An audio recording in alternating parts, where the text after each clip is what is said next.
Okay, so good day everyone. Our topic for today is about HTML frames.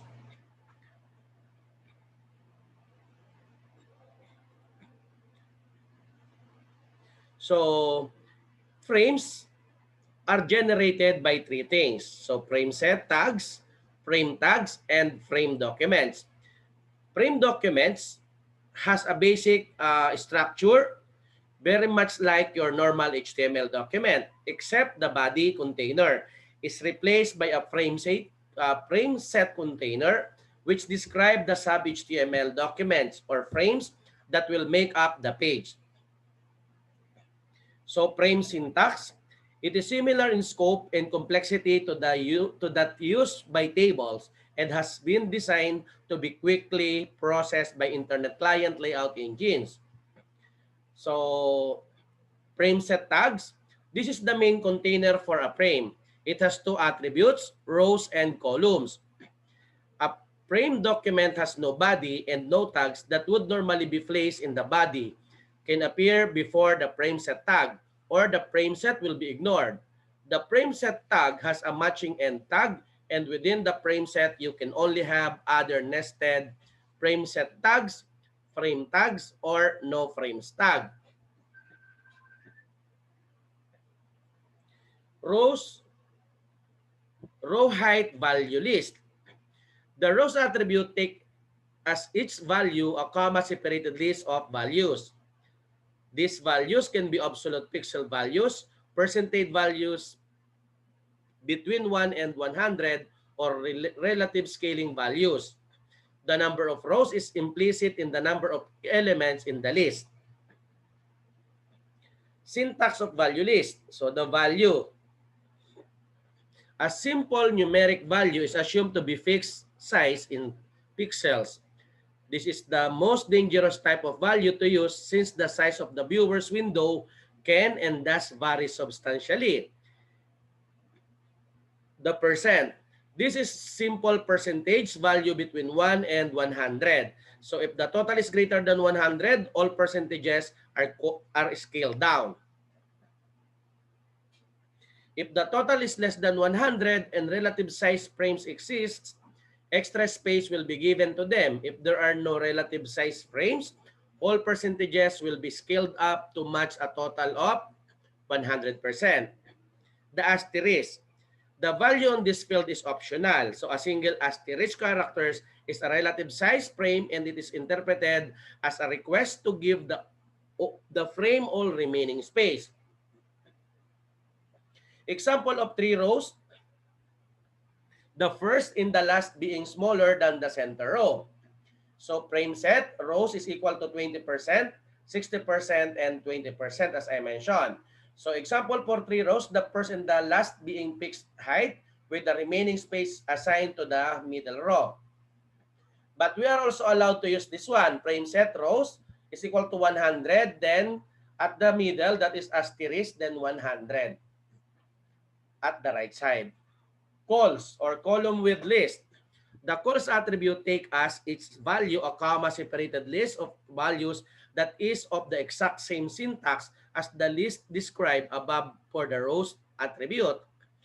The frame set tag can be nested inside other frame set tags. In this case, the complete subframe is placed in the space that would be used for the corresponding frame if this had been a frame tag instead of a nested frame set. So we have frame. This tag defines a single frame in frame set. It has 6 positive or possible attributes. So what are those? The URL, the source URL. The SRC attributes takes as its value the URL of the document to be displayed in the particular name. Frames without SRC attributes are displayed as a blank space the size the frame would have been. Window name. The name attribute is used to assign a name to a frame so it can be targeted by links in other document. The name attribute is optional. By default, all windows are unnamed. So names must be with an alphanumeric character. Name frames can have their own contents targeted with the new target attributes. For margin width value,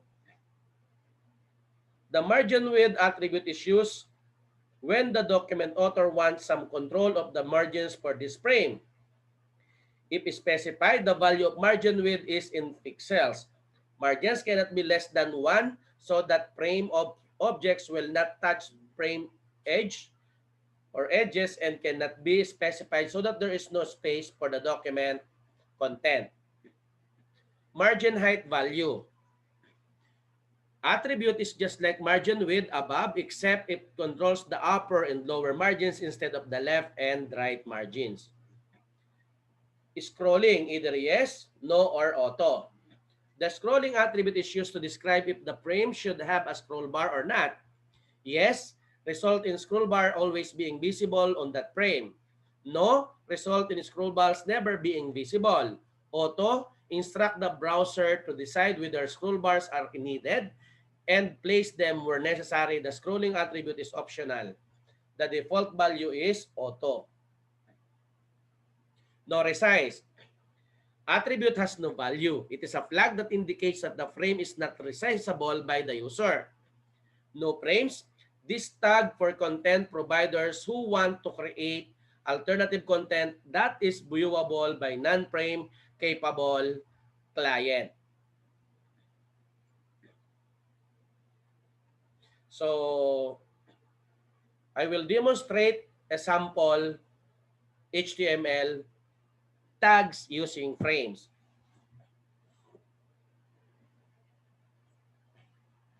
So, as what we have here, so of course the doc type HTML, then the opening tag HTML, the head, the title, and of course the frame set. So as you can see here, we are now using 25%, 50%, and 25% at the right. So tap as our name window, then as SRC the source. For example, since we have already a web1.htm and web2.htm and web3.htm previously in our lesson, so see to it that you have this file, no? Then no frames, body, your browser does not support frames. Okay, so of course, what we're going to do is to save. File save. Then we're going to our, then run. Frame 1. So this will be the sample. So at the top, this is a 25%. Then at the center, that is 25%, row number 2. And row number 3, that is also another 25%. So how about if we wanted to adjust? Okay, for example, we make it, for example, at 10. This one is 10 also. So therefore, at the center is 80. So it is total, the total is 100. So save. Then again, enter. So as you can see here, we have 80% in our center row or the second row, then 25%. So a while ago, I mentioned about the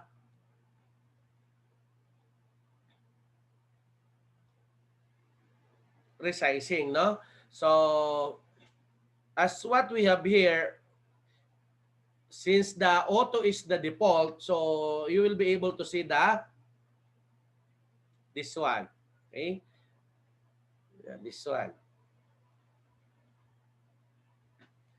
Okay? Another example. So this one is using rows. How about columns? Okay, so same. What we're going to do is just the same. So 25, 25, and 25 or 25, 50, 25.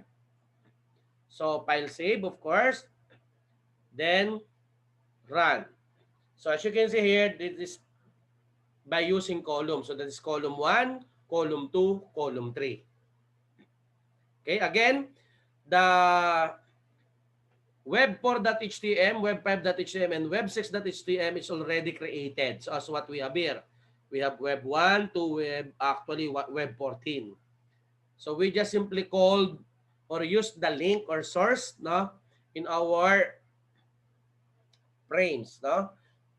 So as you can see, it is directly called, no, because our file is within the same folder, no, stored or saved within the same folder. Okay, so this will be the output again. So this one is for the rows. So of course, horizontal. 1, row 2, row 3. Then for our columns, that is column 1, column 2, and column 3. Another example.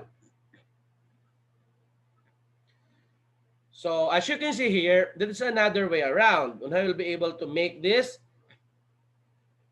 So as you can see here, calls is equal to 200, then comma, then asterisk. Okay? So it means to say that we assume that the screen is 1,000%. So therefore, if we have 200 defined in the left, so therefore in the right, automatically 800. Okay? So I think it's saved already.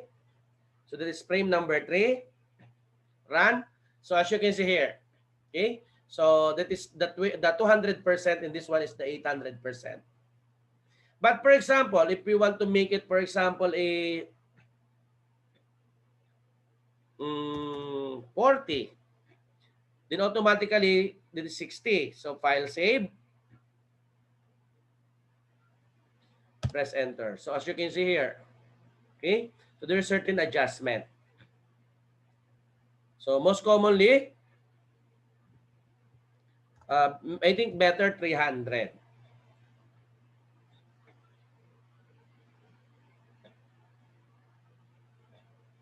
Enter. So as you can see here, that is 300%, and the other one is 700%. So instead of typing 700%, it is automatically, once we replace it, asterisk. Okay? So how about the other example? So as what we have here, if we wanted to use a BG color, of course, it's common. Then if you target to open the Google and Microsoft.com and another website or web page. So I think it's save it already. So that is frame 4. So double click. So once I click the Google, automatically going to a Google. Okay. So once I choose Microsoft, automatically open the Microsoft.com. Then once I just want to watch a news, a BBC News, automatically connected with the BBC website. So how we do that? So Ahref. And I think you are all familiar with Ahref. But by this time, we are using Target. Okay? So the Google, the Microsoft, and BBC News. Frame number 9. So again, that's another example. So as you can see here, so columns 150, then asterisk. For the rows, 100, then asterisk, then 100. So by this time, we're going to combine the columns and the rows in one tags or in one web page. So frame 9. So as you can see here, this will be the column. We have two columns, right? 150 and the asterisk. So therefore, as you can see here, based on our output, so that is the first one and the second one. When it comes to arrow, when it comes to row, we have 3, right? 100, asterisk 100. So therefore, we have assigned 3 rows. So this one, 2, and 3 rows. Okay? So sometimes if you want to have a link, for example, you just simply targeted, then click this one. For example, we have a link here. Then automatically, the content of this page display at the right side. Okay? How about Web 10 or Frame 10 rather? So this time, the left side will be the asterisk and the right side is the 150. But same with frame, with rows, 100, asterisk 100. So it means to say that the smallest part is on the right. Okay, so run. So as you can see here at the right, the smallest part. Then the larger part will display at the left side.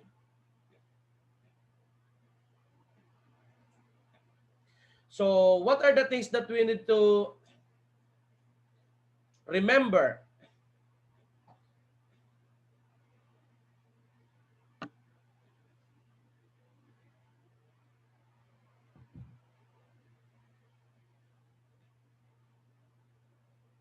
Okay, so don't forget that in frames, no, we need always to understand the source. This attribute is used to give the file name.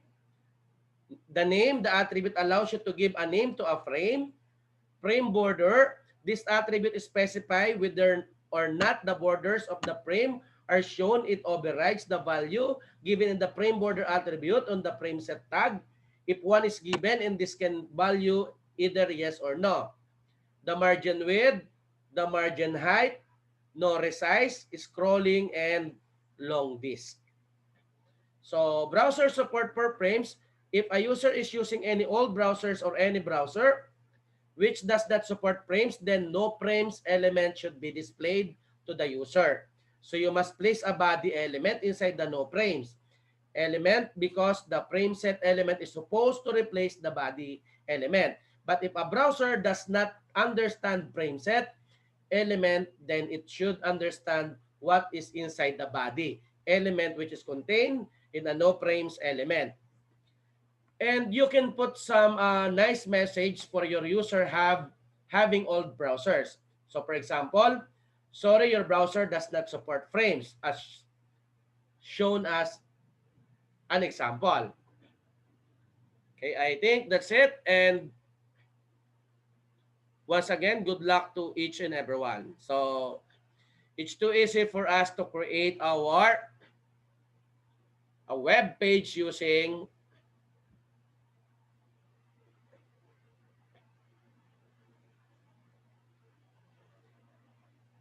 the frames.